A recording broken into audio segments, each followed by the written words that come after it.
seorang pengusaha asal NTT yang sudah malang melintang di kancah nasional maupun internasional.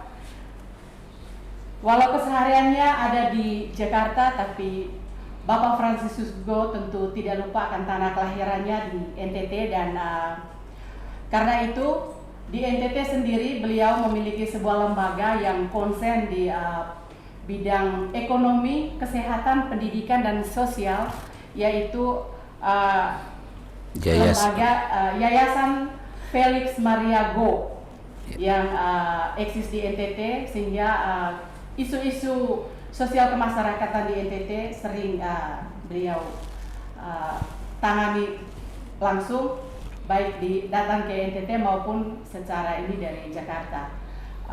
Untuk tidak memperpanjang kata, saya langsung memperkenalkan Bapak Franciscus Go. Silakan Bapak, selamat pagi. Selamat pagi. Selamat datang di Pos Kupang, di kantor kami. Hari ini kita ingin berbincang-bincang lebih jauh tentang Bapak Franciscus Go, dan mungkin di NTT sendiri dalam 1-2 bulan terakhir banyak orang WA Messenger ke saya, karena kadang kalau saya upload kegiatan Bapak Frans, sering mereka tanya, ini Pak Frans ini siapa sih sebenarnya?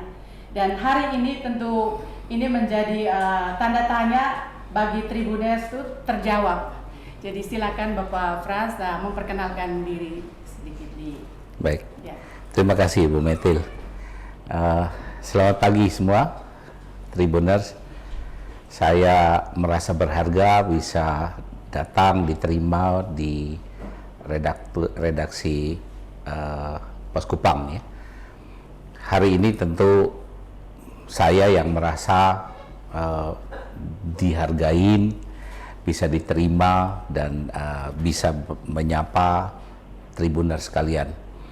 Saya dari lahir di Keva, terus kemudian SMA-nya di Kupang.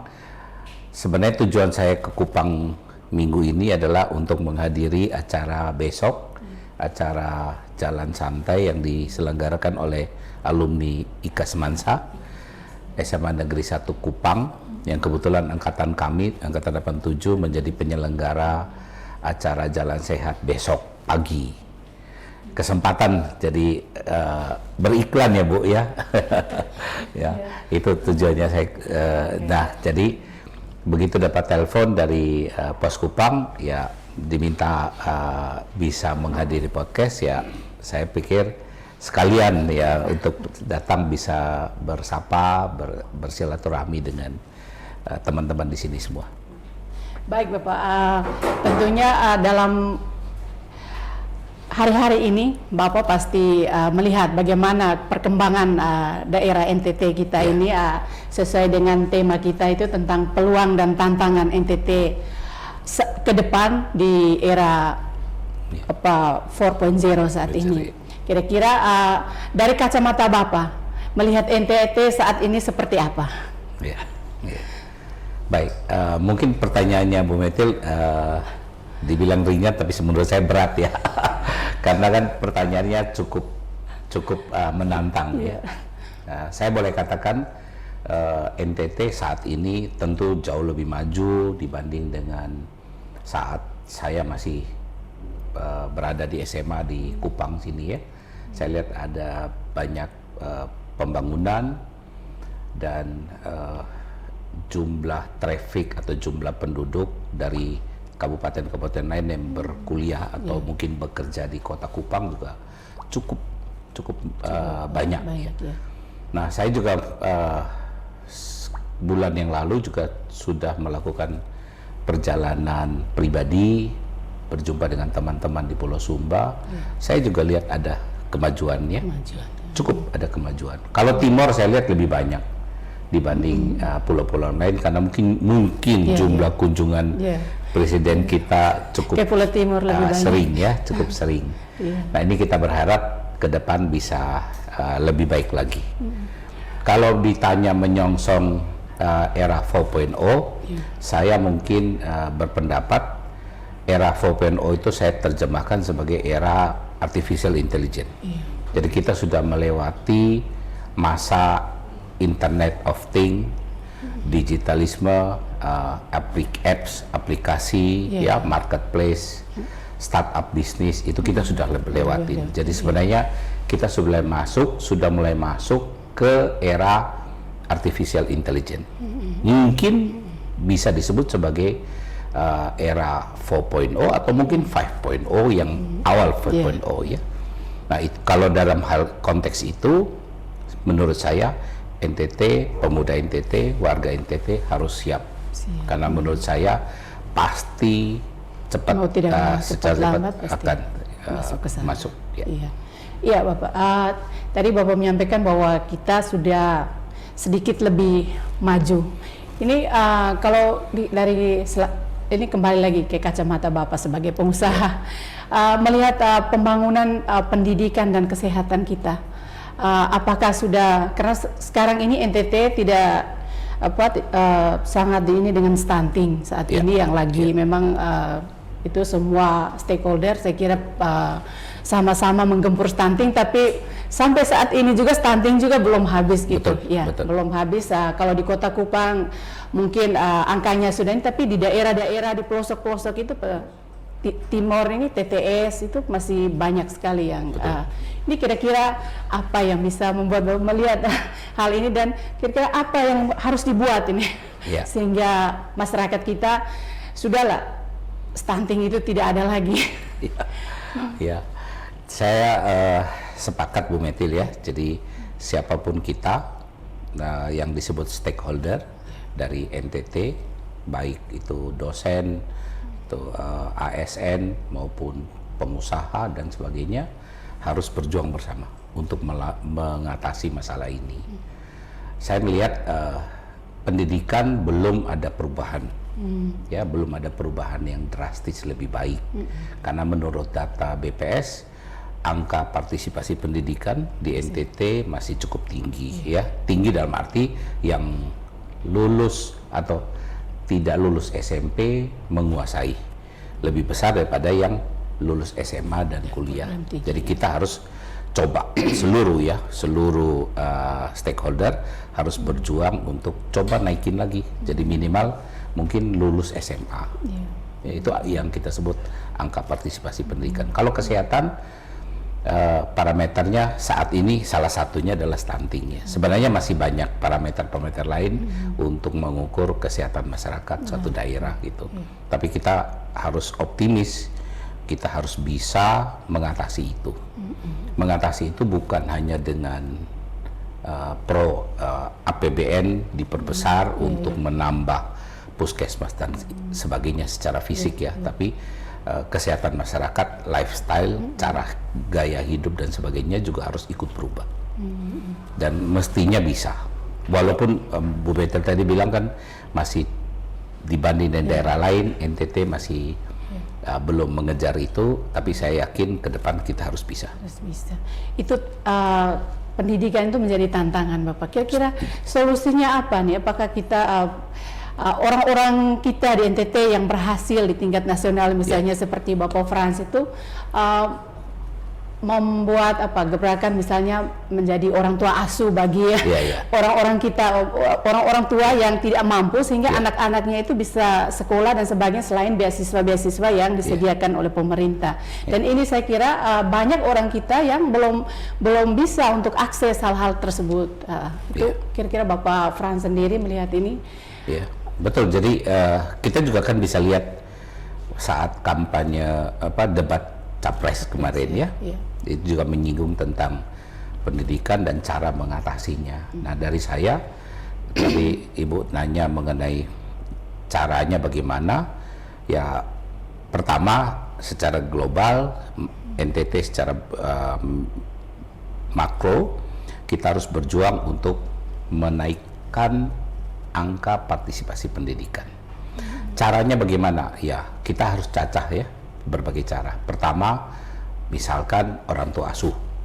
Orang tua asuh itu kita mengirimkan anak-anak misalkan ke Pulau Jawa dengan mencarikan beasiswa dari orang tua asuh. Pemerintah juga sudah menyediakan lewat program beasiswa. kita sebut apa tuh ya, yang banyak mengirim anak-anak kita ke luar negeri dari Departemen Keuangan. Itu juga menyediakan dana yang cukup besar untuk beasiswa. LPPD. Lembaga LPDP ya. LPDP menurut saya berhasil. Hanya belum semua menggunakan itu.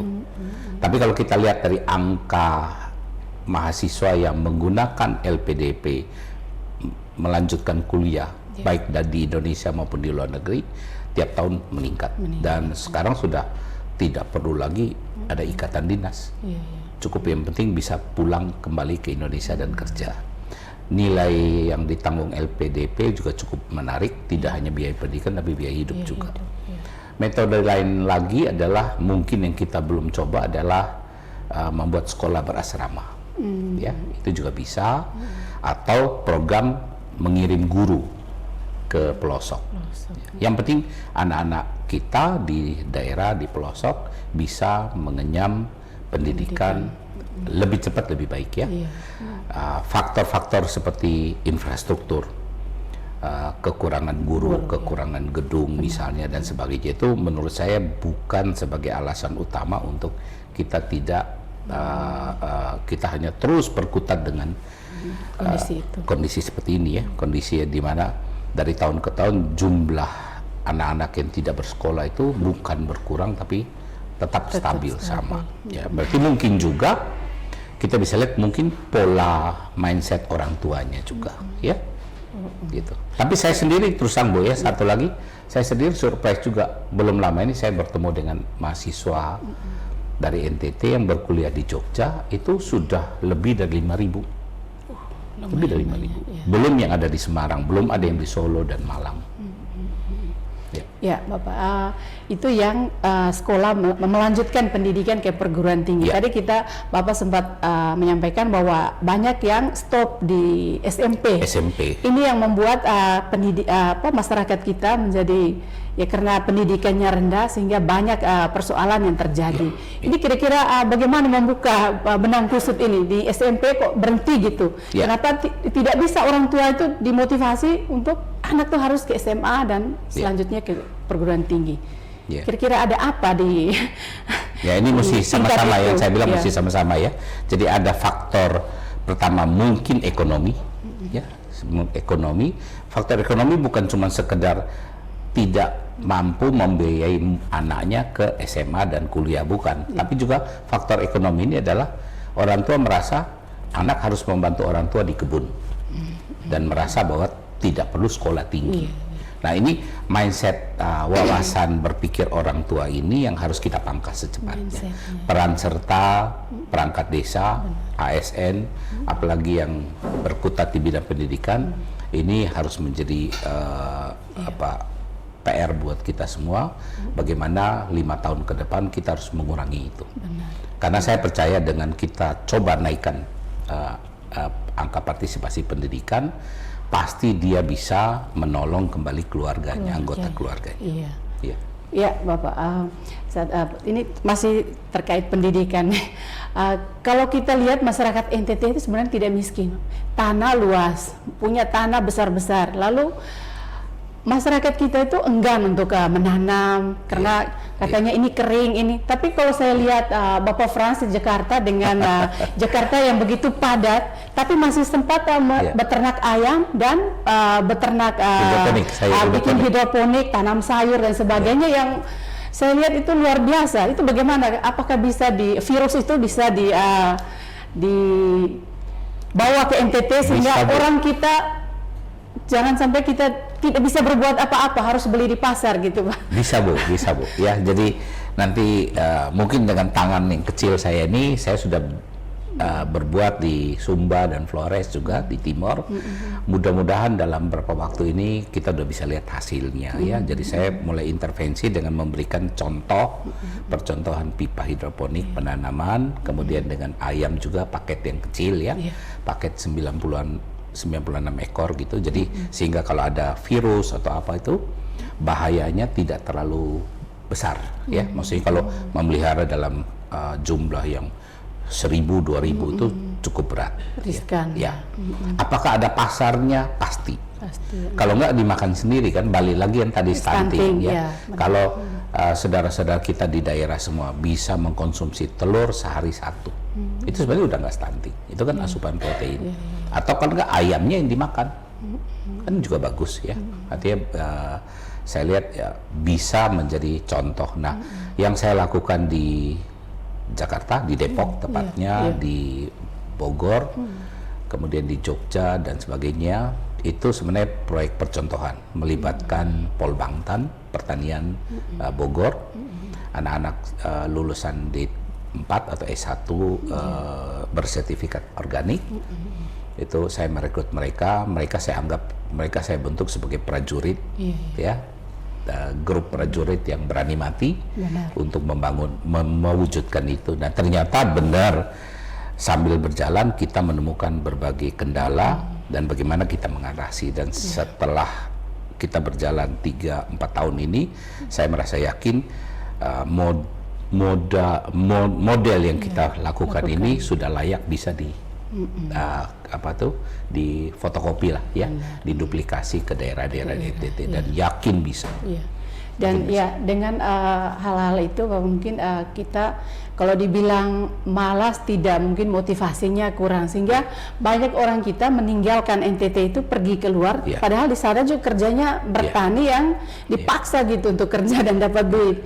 Kalau itu bisa dilakukan di sini, kira-kira ada ide apa nih Bapak, bisa supaya anak-anak kita tidak keluar? Ya, jalan untuk belajar iya sih, tapi kalau kembali dan membangun NTT dengan lahan kita yang ada, dengan tanaman-tanaman hortikultura yang ada di NTT itu. Sebenarnya begini Bu Meta, saya jawabnya dari sisi optimis ya. 10 tahun lalu kan saya membangun hypermart. Benar. Ya, yang di bundaran PU. Tujuannya untuk memicu lapangan kerja baru, karena waktu 10 tahun lalu itu toko-toko di Kota Kupang itu rame kalau para ASN habis gajian. Tanggal 26, 27 sampai 30 baru rame tokonya. Tanggal hari yang lain kan sepi. Kita ingat 10 tahun lalu. Nah, saya bersama dengan Pak Mek Sabah almarhum, Ketua Kadin, kita coba menciptakan lapangan kerja baru. Pada hari itu 10 tahun yang lalu ada 400 orang, 600 orang, entah dia satpam, cleaning service, penjaga toko, ME dan sebagainya. Pada akhir bulan pulang membawa uang. Jadi bukan cuma PNS yang bawa pulang, tapi pegawai swasta bawa pulang. Di situ terjadi perputaran ekonomi. Nah, yang saya mau tekankan dari tadi Bu Meti adalah coba hari ini lihat toko hypermarket yang ada di mall sama di bundaran PU. Ada telur, ada ayam, ada sayur, ada ikan. Dari mana Bu? Bukan dari Jawa, dari petani setempat. Berarti apa? Kalau mereka bisa menanam, marketnya ada. Nah, ini kita harus bisa terus kawinkan. Sebenarnya sudah terjadi. Cuma mungkin ada beberapa saudara kita yang tidak punya akses bisa masukin di toko ya. Itu ya, gitu aja. Jadi semua selalu dikuasain oleh tengkulak, diambil oleh tengkulak, hanya sampai ke pasar.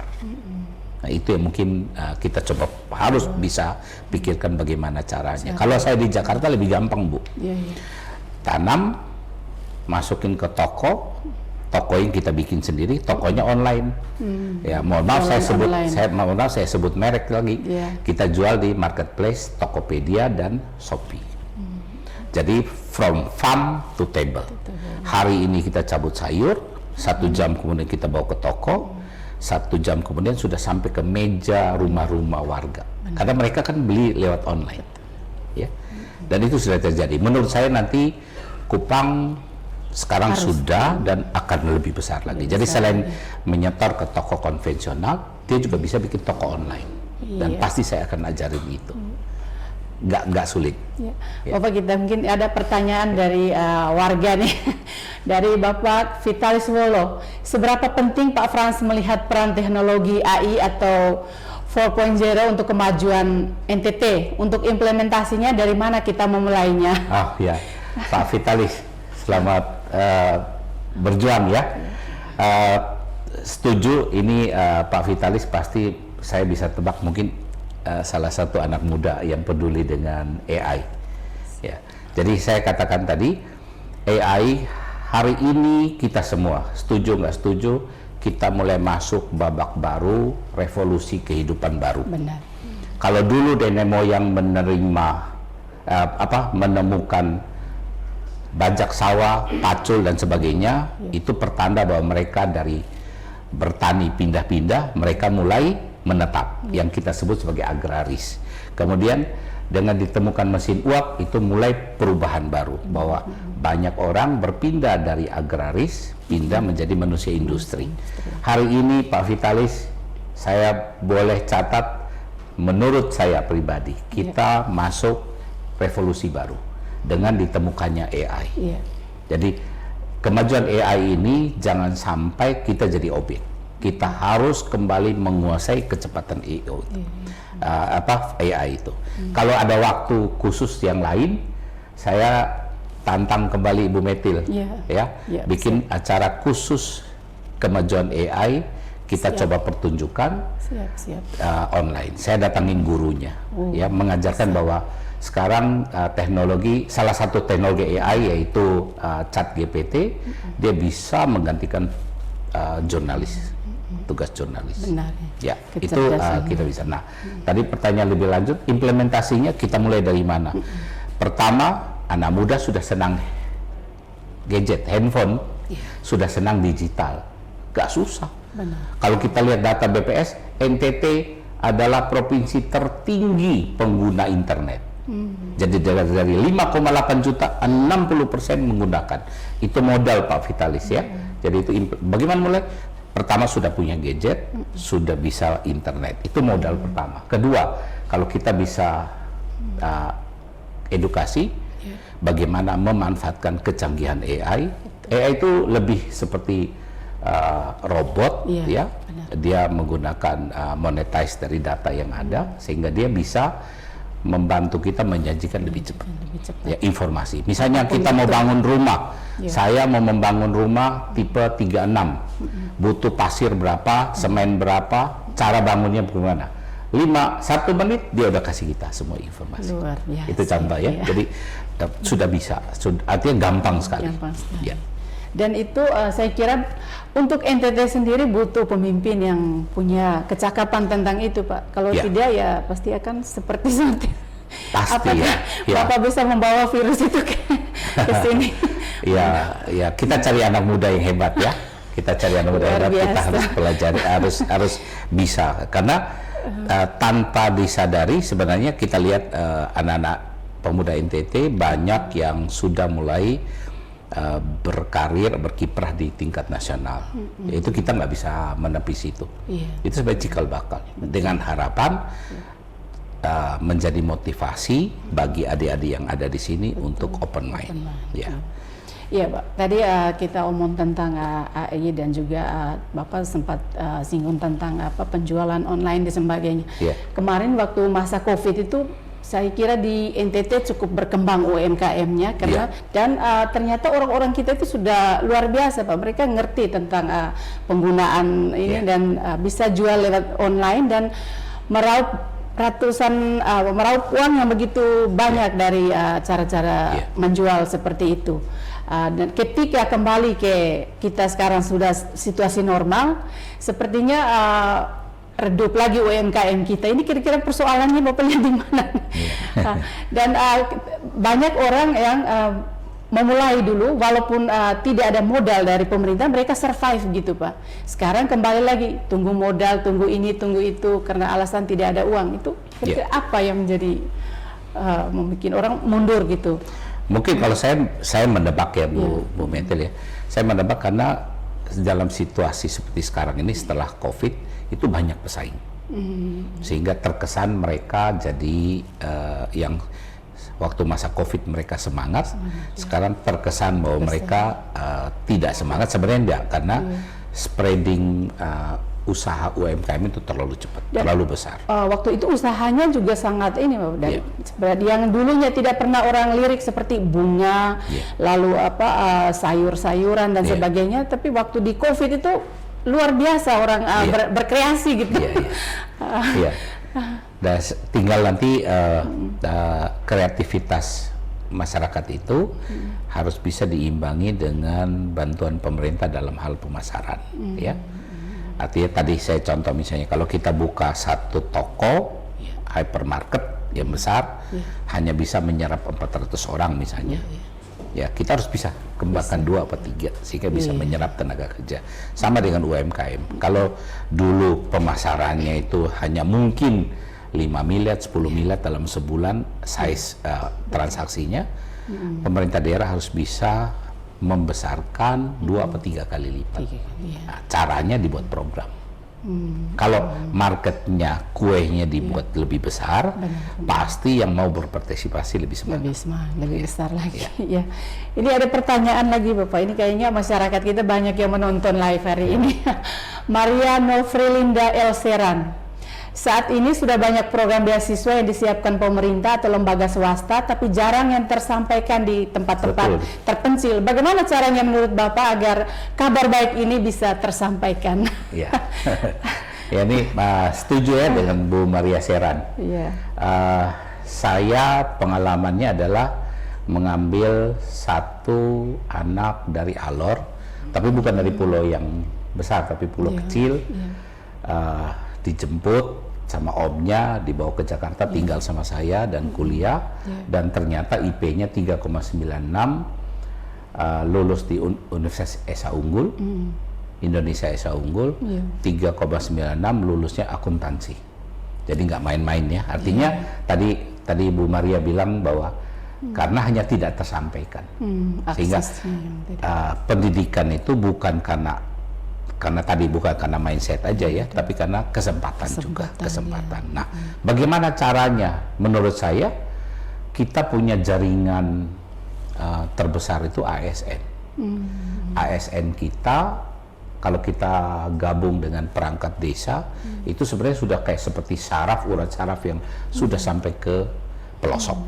Nah, tinggal kita memberi target kepada mereka, ya mungkin dibuat semacam program Bu Maria, atau semacam kayak lomba gitu, ya, bagaimana desa menemukan kepala desa atau subdinas pendidikan terkecil menemukan manusia-manusia pintar, manusia-manusia punya capacity yang tidak mendapat kesempatan pendidikan dan di connecting ke program-program beasiswa itu. Nah, itu caranya tinggal dibuat program. Apa kita bikin semacam program pameran pendidikan setiap daerah setiap tahun. Kalau dulu kan ada pameran pembangunan setiap 17 Agustus. Kenapa enggak pameran pendidikan setiap bulan Mei? Jadi tiap daerah mengeluarkan membuat pameran, dan itu masuk dalam DNA tubuh kita bahwa tiap bulan Mei kita memajang papan memberitahu berapa yang sudah bersekolah, berapa yang belum, berapa yang sudah hebat, berapa yang belum. Peluang-peluang apa yang bisa mereka tangkap. Sambil di situ kita praktekin juga. Karena ingat bahwa pendidikan, ya saya koreksi juga bahwa pendidikan yang saya bicara ini tidak harus S1. Pendidikan yang saya maksud sini adalah selain S1, dia harus bisa, kalau tidak mau menjadi S1, dia harus ikut program vokasi. Menjadi ahli konten kreator, menjadi ahli desain grafis, menjadi ahli las bengkel, ya. Sebagai contoh paling gampang, jumlah penduduk Jakarta itu 13 juta. Saya lihat Jakarta, malam hari mungkin 10 juta, ada yang mungkin kembali. 10 juta itu kalau kita satu keluarga 4, berarti kan ada 2,5 juta.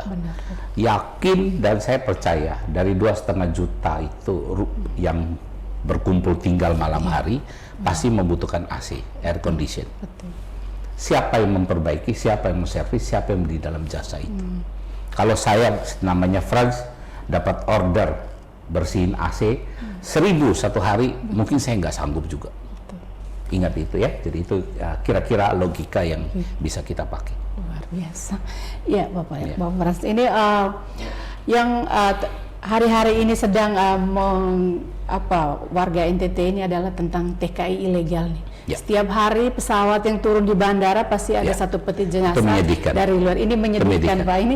Ini Bapak memandang ini sebagai apa, dan apa solusi yang bisa kita buat, atau apa ide-ide apa yang bisa disampaikan ke pemerintah saat ini supaya mungkin masyarakat kita bisa stop itu jalan dengan tanpa surat, dengan segala macam yang ilegal-ilegal itu. Ya, kalau kita bicara latar belakang dulu, kenapa terjadi seperti ini? Karena latar belakang ekonomi, ya, bahwa orang siapapun dia membutuhkan uang, membutuhkan pekerjaan. Padahal kita tahu dalam Undang-Undang Dasar 45, lapangan kerja itu dijamin oleh negara. Jadi pertanyaan tadi, kenapa banyak TPPO? Saya balas dengan di mana kehadiran negara. Itu dulu, itu latar belakangnya. Jadi saya lihat ada karena faktor ekonomi. Kedua, jangan salah lagi, karena faktor pendidikan. Semiskin-miskinnya orang, dia tidak akan rela anak perempuannya dibawa orang ke luar negeri tanpa surat, tanpa kejelasan di mana bekerja. Kalau dia pintar, ya. Tapi kalau dia tidak pintar, terus dia butuh ekonomi, butuh uang, ya jadilah seperti yang terjadi. Ya. Kemudian bagaimana mengatasinya? Sebenarnya kesungguhan dari pemerintah. Ya. Misalnya, saya hanya kasih clue, ya. Saya kasih clue. Kalau saya menemukan, saya ingin mencari seseorang, dia korupsi, saya bisa bongkar kok. Ya, saya sebagai aparat hukum, saya bisa bongkar komunikasi dia, WhatsApp ke siapa aja, terima uang dari mana aja, ada PPATK kan. Nah, kan TPPO juga kayak seperti itu. Anak yang pulang dan meninggal ini, setahun yang lalu siapa yang kirim uang, orang tuanya terima dari siapa, kenapa nggak diciduk? Itu jawabannya. Ini apa menjadi rahasia umum ya, Pak? Karena berbicara TKI ilegal, berbicara TPPO ini tidak ini dengan ya kehadiran kita hanya begini, kita bersuara supaya kehadiran negara lebih besar, ya. Kita tidak perlu menyalahkan siapa-siapa.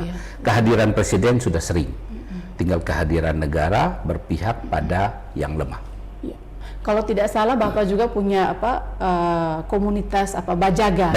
Bajaga itu apa tuh Bapak? Itu kan juga salah satu yang untuk mengentas ini TKI ilegal. Jadi itu sebagai salah satu gagasan bersama teman-teman, ya, bahwa kita lihat patternnya adalah Bali. Bali kita dengar ada itu nama istilahnya pecalang. Jadi swadaya masyarakat, dia serta-merta keluar menjaga wilayah dia jika ada terjadi satu goncangan, ada bom, ada sesuatu, serta-merta mereka, dan mereka tidak digaji, tidak digaji pemerintah. Mereka seperti hansip, tapi hansip swasta, ya gitu ya. Nah, di Jogja sudah ada.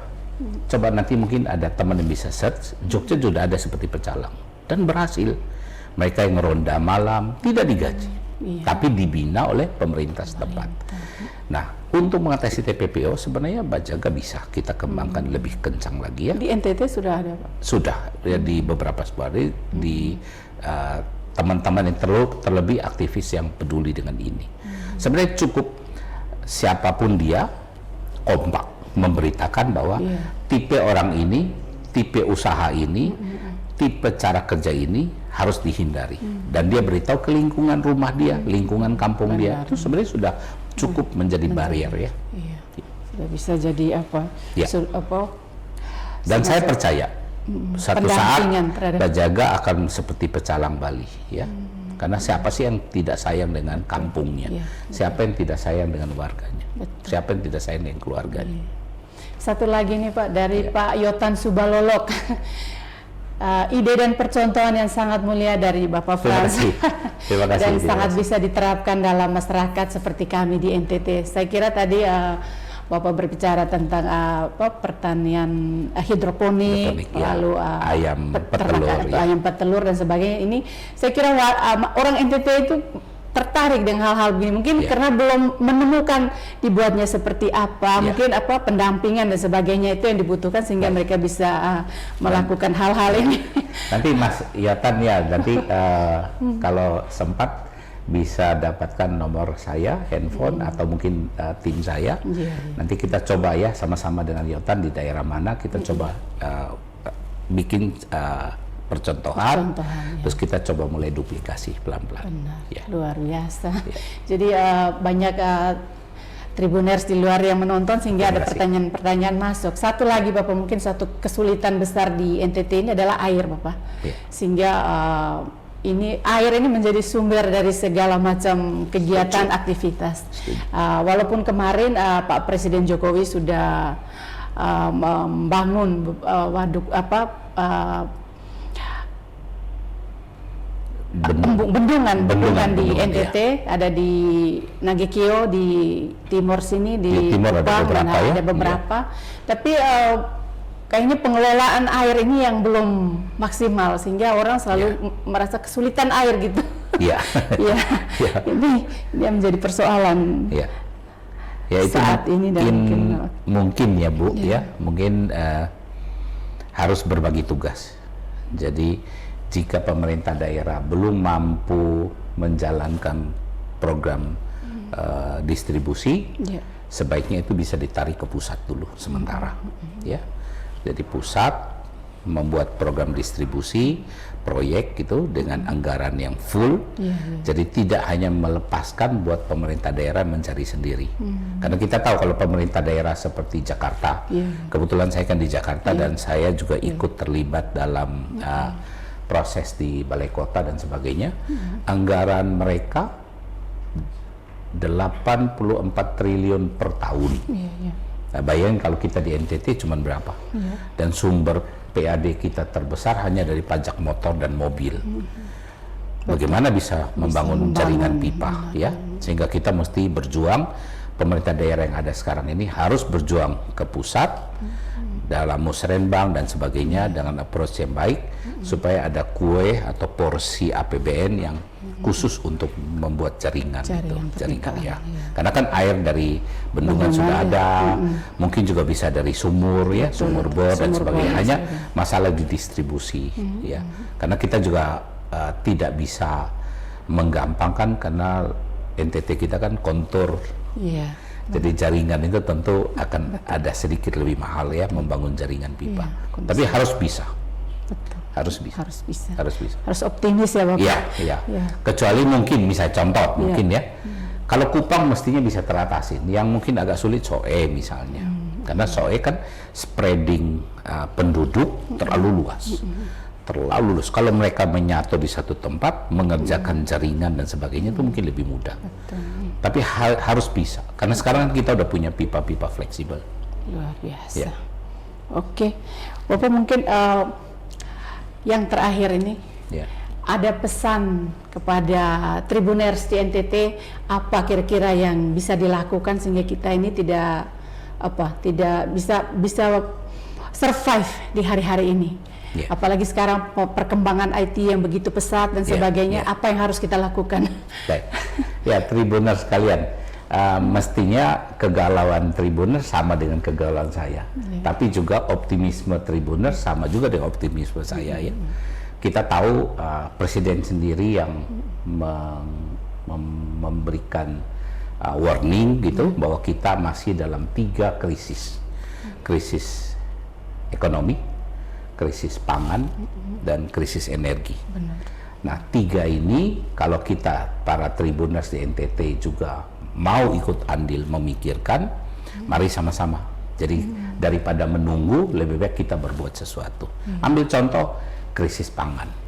Krisis pangan harusnya kita mencanangkan diri di NTT untuk tidak akan krisis pangan. Karena apa? Menyediakan makanan untuk 5,8 juta penduduk. Jauh lebih ringan dibanding pemerintah Indonesia menyediakan 300 juta. Ya. Jadi kalau kita bisa. Nah, caranya bagaimana menyiapkan adalah kita bisa urun rembuk bersama menghadapi ini, menghadapi krisis pangan ini. Contohnya, ya tidak ada nasi, kenapa kita nggak budidayakan makan jagung bose atau singkong, noibosi misalnya. Kalau kita bisa diversifikasi dalam seminggu, kita tidak makan nasi semua, tapi mungkin ada 1 atau 2 hari kita bisa konsumsi jagung dan ubi, kita bisa selamat juga. Ya. Kita bisa selamat. Kita punya sayur daun kelor yang bagus sekali. Ya, orang lain susah, malah kita berlimpah. Sayur 5 menit, Pak. Ya, dan saya juga suka, Bu. Ya, contoh seperti itu bisa mengatasi krisis pangan. Artinya ada alternatif. Kita nggak usah takut. Kita NTT punya alternatif pangan yang cukup banyak. Saya kira itu nyambung Pak, karena sekarang NTT sedang dalam kemiskinan ekstrim, karena pemerintah mengambil langkah dengan memberikan bantuan beras. Ya. Apakah ini tidak membuat warga tambah miskin? Karena setiap bulan mereka tunggu kami ada 10 kilo dari pemerintah, tidak mau bekerja lagi Bapak. Ya. Itu efek psikologis ya, efek psikologis, sehingga peran dari perangkat desa dan mungkin kita mesti libatin para psikolog juga nanti ke depan untuk sama-sama memberikan pemahaman kepada warga. Sekali lagi saya tidak membela pemerintah pusat, tapi aksi nyata bansos cepat dengan memberikan bantuan beras atau uang untuk mengatasi kemiskinan ekstrim itu benar, langkah kemanusiaan yang benar. Seperti kalau kita menghadapi badai atau tsunami, ya itu tidak boleh melihat regulasi. Antisipasi, bantu segera. Itu program pemerintah untuk itu. Nah itu yang disebut mengentaskan kemiskinan ekstrim. Kemiskinan ekstrim kan kita punya definisi, $1 per hari. Jadi kalau pendapatan di bawah $1, pemerintah harus intervensi. Apakah itu akan terus-terusan? Enggak. Ya kita lihat di mata anggaran APBN juga kan itu hanya sebagai mata anggaran sosial ya. Sedangkan porsi APBN untuk pendidikan dan kesehatan masih merajai. Jadi tidak 50% APBN untuk bansos. Dan ya, kita lihat kebijakannya masih on the road. Untuk mengatasi hal-hal yang Oke. Mungkin terima kasih Bapak Frans atas banyak. kesediaannya datang ke podcastnya Poskupang. Mudah-mudahan di lain waktu masih ada kesempatan untuk tidak kapok datang ke ruangan ini. Dan kami berharap pikiran-pikiran baik dari Bapak Frans mungkin akan terus ini. Jika ada yang kita ingin sharingkan ke Tribuners, kita pasti akan mengundang Bapak lagi. Kalau Bapak berada di Kupang. Terima kasih. Tapi masih ada pertanyaan terakhir nih Bapak. Dari Pak Andre Yerno, pada perubahan era 4.0 menurut Pak Frans bagaimana sistem pendidikan yang mestinya diterapkan untuk menciptakan SDM yang handal dan memiliki kompetensi sesuai dengan yang dibutuhkan? Baik, Pak Mas Andrew, kalau saya agak sedikit kontroversial ya. Sistem pendidikan harus diadakan revolusi juga untuk menghadapi 4.0 ya. Jadi mahasiswa atau anak-anak muda harus segera dikenalkan dengan metode pendidikan, metode monetize data, kemudian bagaimana memanfaatkan artificial intelligence, bagaimana mereka terlibat membuat bisnis wirausaha atau apapun, tapi harus menggandeng unsur digital. Nah ini tidak ada di kurikulum yang ada. Kita tidak bilang kurikulumnya salah ya, tapi kalau untuk mengadjust perubahan revolusi kehidupan kita ini, kita harus berubah. Ya kita contoh sebagai paling gampang ya, paling gampang hari ini tanggal berapa? Tanggal 8. Tanggal 7 kemarin pemerintah melaunching di Jakarta Barat dan Jakarta mana tuh? Sertifikat dicabut semua ya, diganti dengan kertas selembar, ada barcode. Bagaimana bank bereaksi? Orang memberikan sertifikat tanah atau kita punya sertifikat tanah, kita begitu serahkan ke BPN, digantinya dengan kertas yang gampang sobek dan bisa dibuang. Yang penting kita foto barcode dan nomornya. Jadi barcode-nya kalau di-scan akan keluar ini tanah milik siapa. Nah itu contoh ya, itu tidak ada di dalam dunia kurikulum. Bagaimana efek hukumnya, bagaimana efek sosialnya, ya kita belum bisa pelajari. Tapi pemerintah sudah cepat sekali mengantisipasi. Saya yakin akan ada sedikit chaos sedikit ya, karena bank pun bagaimana membiayai tanpa pegangan apa-apa, tidak ada yang dipasang hipotek, tidak ada yang dipasang apa, gitu ya. Dan suatu saat tenaga manusia itu tidak dibutuhkan. Dibutuhkan asal punya skill ya, asal punya skill. Oke, Ya. ya mungkin sampai di sini dulu perjumpaan kita Tribuners. Sampai jumpa lagi di lain waktu. Saya Apolonia Matiledio pamit undur diri dari hadapan Anda. Selamat siang. Terima kasih.